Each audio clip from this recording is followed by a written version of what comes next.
మిత్రులందరికీ శుభోదయం. Udaybabu minimum basics ఛానల్కు మీ అందరికీ స్వాగతం.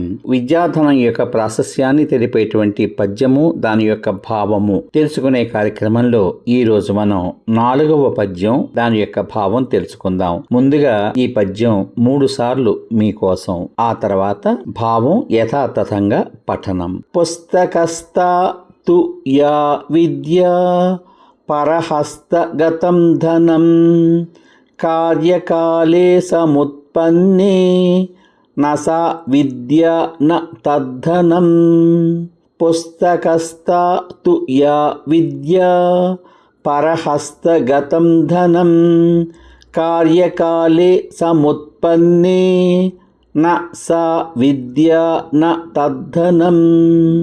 పుస్తకస్థా తు యా విద్యా పరహస్తగతం ధనం కార్యకాలే సముత్పన్నే న సా విద్యా న తద్ధనం.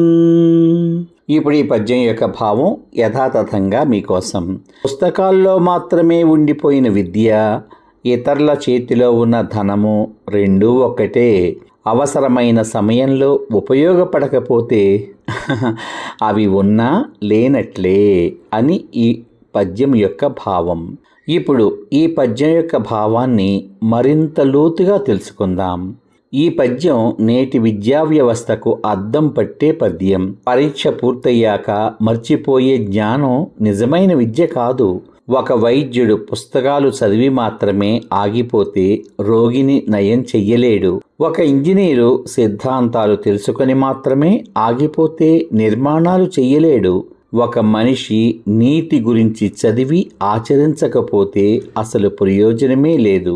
విద్య మన తలలో మాత్రమే ఉండకూడదు, చేతలలో, ప్రవర్తనలో, నిర్ణయాలలో కనిపించాలి. అందుకే ఈ పద్యం ఏం చెబుతోందంటే, తెలుసుకోవడమే జ్ఞానం కాదు, దానిని ఏ సందర్భంలో, ఎప్పుడు, ఎలా, ఎక్కడ ఉపయోగించాలో అదే జ్ఞానము అని ఈ పద్యం యొక్క లోతైన భావం. ఈ కార్యక్రమాన్ని పూర్తి చేయబోయే ముందుగా ఈ పద్యము, దాని యొక్క భావము మరొక్కసారి మీకోసం. పుస్తకస్థా తు యా విద్యా పరహస్తగతం ధనం కార్యకాలే సముత్పన్నే న సా విద్య న తద్ధనం. న సా విద్య న తద్ధనం. ఇప్పుడు ఈ పద్యం యొక్క భావం. పుస్తకాలలో మాత్రమే ఉండిపోయిన విద్య, ఇతరుల చేతిలో ఉన్న ధనం రెండూ ఒకటే. అవసరమైన సమయంలో ఉపయోగపడకపోతే అవి ఉన్నా లేనట్లే.